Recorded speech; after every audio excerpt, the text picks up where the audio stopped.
Oi pessoal, vamos continuar a leitura comentada de Filosofia da Crise. Hoje a gente vai ler o capítulo 13, o ciclo das formas viciosas. Eu vou ver se eu consigo ler ele todo nesse áudio, senão vai ter que fragmentar. Falo que eu vou tentar ler ele inteiro nesse áudio, por quê? Porque na terça eu vou fazer um vídeo sobre taoísmo. Na quinta eu vou fazer um vídeo sobre o Mário também, só que a respeito de outros assuntos, do Mário Ferreira. E no sábado acho que eu vou fazer só uma leiturazinha bem rápida. E aí eu não queria deixar o capítulo fragmentado em 2 semanas, porque eu não vou ter tempo de gravar ele todo. Então vamos ver o que eu consigo fazer. Vamos tentar. Então ele começa o capítulo assim.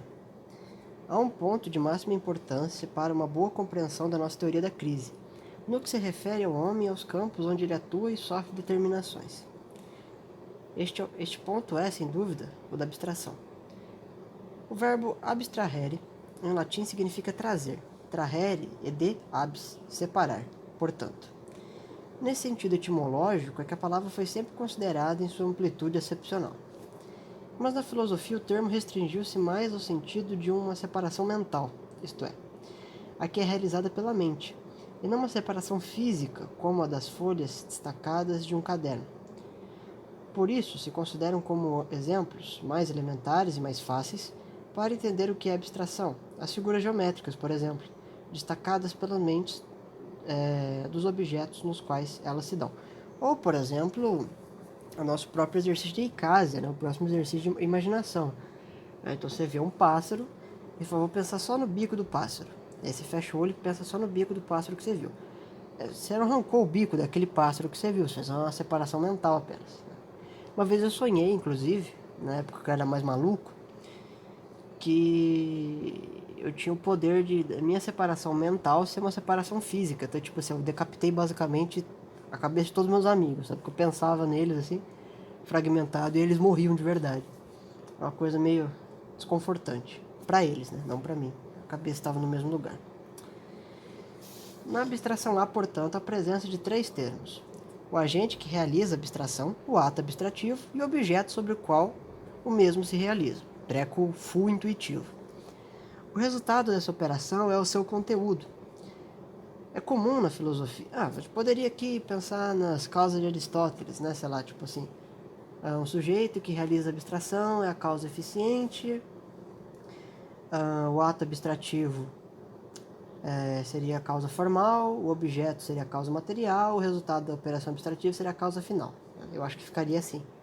A não ser que eu tenha errado as 4 causas de Aristóteles, né? Aí o Bob vai me dar uma surra. Chegar pra mim e falar que na verdade a causa formal é o ato abstrativo e o sujeito é a causa formal, o ato abstrativo é a causa eficiente. Vai saber. No sentido filosófico do termo, ao realizarmos uma abstração, ele se dá na mente humana. Porque o objeto, como tal, nada sofre, permanecendo o que é. Há, sim, na abstração uma atividade metafísica quando considerada em relação ao objeto, pois fisicamente não há nenhuma separação, mas apenas a que realiza por imagens ou ideias, a mente humana, uma atividade que é transfísica, um negócio bem fácil de entender também. E sem essa atividade não poderia o ser humano ter sobrevivido, pois a abstração lhe é necessária, para que possa dar ordem ao mundo que lhe surge caoticamente. Então a abstração é um fundamento para a organização do nosso intelecto. A gente precisa da abstração para estudar, por exemplo, e melhorar nossa técnica, nossa sobrevivência. Dessa atividade surgiram os conceitos, as categorias e todas as formas noéticas que permitem ao homem ter uma visão ordenada do mundo. A abstração não é algo contra a vida, como afirmam certos autores. A própria vida já realiza uma ação abstratora, num sentido naturalmente biológico, porque no viver há também um selecionar, um escolher, um preferir e um preterir, um separar o que convém à vida e o que não convém. E essa atividade abstratora biológica há evidentemente crise, né? Porque é separação. Né? A crise é isso. Se prestarmos atenção ao mundo físico-químico, as afinidades químicas que revelam as combinações, mostram-nos que há uma ação abstratora físico-química, né? Que é no sentido etimológico da abstração, né? Não apenas mental, mas qualquer tipo de separação mesmo. Abstração é crise, né? Abstração em latim, crise em grego. Mas todas as ações se distinguem da psíquica, pois enquanto naquelas a separação de ordem física, nessa a separação se dá apenas no plano noético, no plano do espírito, e o que é separado é apenas através de esquemas abstrato-noéticos, sem que se dê separações de ordem física. Eu vou explicar o termo abstrato-noético. Noético referente à mente, abstrato referente à abstração. Então, assim, é uma abstração, uma separação noética, que é feita da mente. Por isso, abstrato noético. Se fosse abstrato fático ou abstrato ôntico, seria uma separação feita no mundo físico-químico. Mas todas essas não significa que isso acontece na mente, na parte noética, seja falso. Tá? O Mário vai falar muito da realidade noética, a realidade da mente. Tá? Não tem nada a ver esse negócio de noético é falso, é fático, é verdadeiro. Não. Esquece isso. Não tem nada a ver. Mas todas as ações se distinguem da... isso que eu já li. É, portanto, apenas no sentido psíquico que a abstração é tomada pela filosofia. Dá-se, nesse plano, quando é separado de um todo, pela ação de nossa mente, algo incapaz de existência independente do mesmo, como, por exemplo, a cor de um objeto. Essa separação se dá fora da ordem ôntica do objeto. E dela é que poderá surgir o conceito. Segundo temos exposto sempre em nossas obras, verificamos que no ato intuitivo sensível, isto é, na captação de um fato do mundo exterior, a nossa sensibilidade capta apenas proporcionalmente aos esquemas sensíveis acomodados. E o conteúdo da imagem é, por sua vez, proporcionado a tais esquemas, ou, em outras palavras, a assimilação que se processa é proporcionada aos esquemas acomodados. Isso aqui ele explica no Psicologia, usa bastante Piaget, mas basicamente aqui nesse parágrafo ele está dizendo o seguinte: a gente vai ter uma gama de objetos e a gente vai perceber esses objetos pelos sentidos. A gente só percebe esses objetos porque a gente tem sentido. Sem o sentido a gente não os perceberia. Então, assim, o objeto que é visto porque eu tenho olho, tenho visão. Né? Tem que ter os dois, tá? Tem que ter a parte material e a parte formal. Porque tem o olho, mas não tem visão, não vai enxergar. Se tem a visão em potência, mas não tem o olho em ato, não enxerga nada. Então tem que ter os dois, é um compós, é um tossínodo, tá? Leve sempre isso em consideração. Uma coisa tátil, né? Você precisa do tato para conseguir senti-la. E assim por diante com os outros sentidos. Então é necessário ter essas coisas. Escutar algum barulho de fundo é porque meu ventilador está ligado e aqui na minha cidade está chovendo bastante. Então eu peço desculpas, não tem como abafar esses sons. Eles acontecem inevitavelmente, fora do meu alcance. Essas são as duas fases da adaptação da sensibilidade. A imagem, consequentemente, é um imago, uma imagem. Isto é, uma apreensão do objeto pela correspondência dos esquemas acomodados que antecedem a assimilação, né? Ou seja, que é quando você vai compreender e interpretar esses objetos. Tá entendendo? É muito importante isso aqui também. Que ele explica no Psicologia. A imagem que temos do mundo objetivo, sendo adequada aos esquemas, não é uma reprodução completa do objeto do mundo exterior, embora o capte como um todo, e essa captação não é falsa, se considerado na sua especificidade, como nos pode demonstrar a gnoseologia. Ela, porém, não reproduz totalmente totaliter, como dizem os escolásticos, o que o objeto é, mas somente o que dele corresponde aos nossos esquemas. Ou seja, isso aqui é fundamental também. É fundamentaliter. Vai captar um objeto, o pássaro lá que a gente usou de exemplo. Tu vai captar desse objeto o fenômeno, a representação, ou seja, tu vai captar a matéria dele, que está configurada pela lei de proporcionalidade extrínseca pela forma, que configurou aquela matéria para virar um pássaro. E aí, racionalmente, por conceitos, tu chega na idola platônica, ou na morfê aristotélica, que é a forma, a configuração daquele objeto. Por dedução racional. A intuição vai pegar a matéria do negócio. João, mas você fala toda vez que o Mário assume, vai assim, tchau, intuição intelectual, não sei o quê. Ele não está falando disso no momento. Ele está dizendo o processo mais básico. Tá? Não está falando de frones, nem metafrones, nem Vicential. Não está falando nada disso. De noés e tal. Ele está até a dianoia. Então ele está aí, casa, pistes e dianoia. Ele está nesse processo. Tá? Então você vai fazer a intuição básica da matéria e vai racionalizar a forma, que é um negócio lógico para esses autores assim de orientação aristotélica, platônica, tomista. Né? Não são para outros autores ruinzinhos que se tem por aí, mas para o Mário vai ser. As bases dele definem isso. Tá? Então, assim,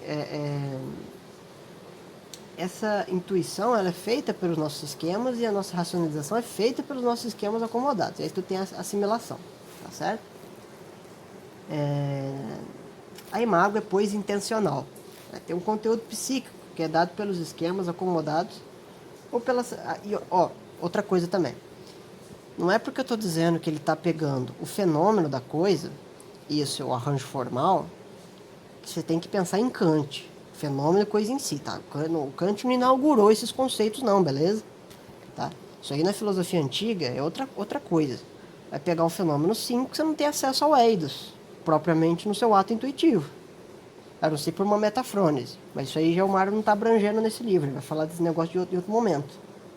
Lá na Mathesis Megist. Que é lá no final da enciclopédia. Estamos no livro 7 ainda. Tá? Então, tenham aí um pouco de noção. Tentem não confundir conceitos. E não cruzem autores, tá? Isso aqui, se for fazer um curso de ciências humanas, se vocês fizerem isso, o professor de vocês vai cortar o saco de vocês fora. Tá? Não cruzem autores. Os autores já têm seus próprios conceitos. Já dá uma infinidade de horas para entender os conceitos do autor. Para que vai ficar cruzando?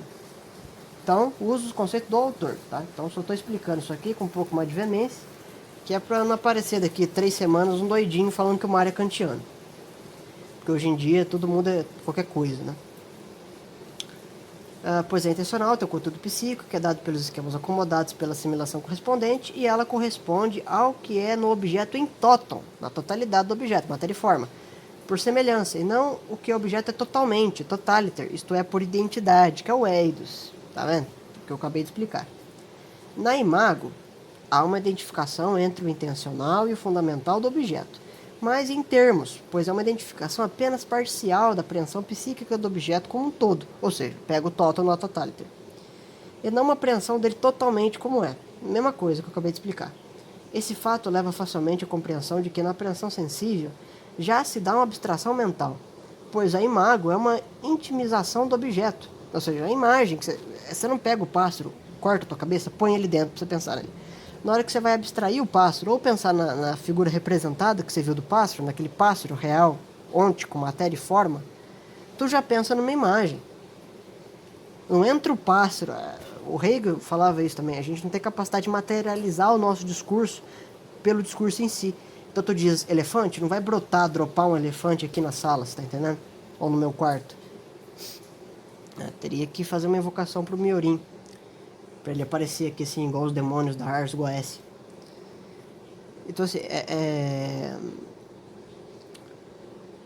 quando a gente vai pensar o objeto, mesmo que você não faça uma abstração completa dele, tu tente pegar uma imagem dele tal como você percebeu, tu já tem uma espécie de impressão dele, não ele como você viu, né? Lógico, a imagem pode estar adequada ao objeto, o que a torna verdadeira, né? Adequácio entre o intelecto e a coisa. Tudo bem.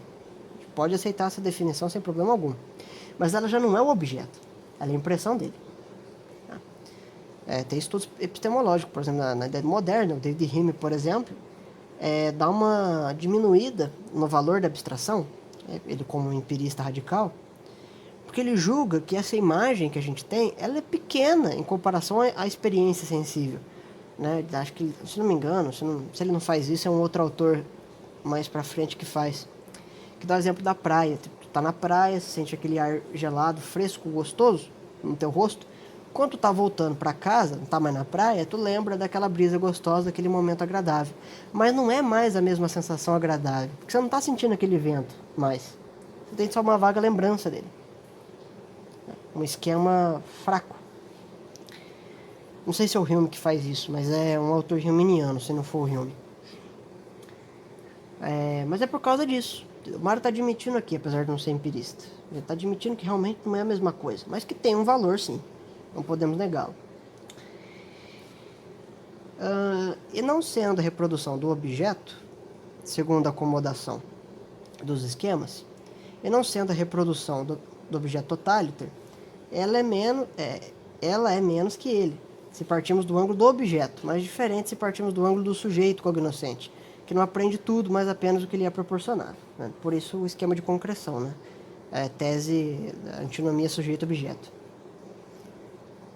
Para vocês treinarem a antinomia sujeito-objeto, pensem numa pedra e veja quanto que ela vai ser objeto, quanto que ela vai ser sujeito, quanto que Deus vai ser objeto, quanto que Deus vai ser sujeito, quanto que um livro vai ser objeto, quanto que o livro vai ser sujeito. Faz esses treinos aí que em, sei lá, uma semana já está craque nisso. Sobre esta maneira de conceber a abstração, palmilhando um terreno onde surgiram muitas controvérsias na filosofia, onde, porém, todos os filósofos, com pequenas variações, estão de acordo, é que a nossa mente possui capacidade de realizar abstrações, operação que lhe é própria. Raramente vai aparecer autores que negam a abstração, mas que negam um valor a ela, não ela, o valor dela.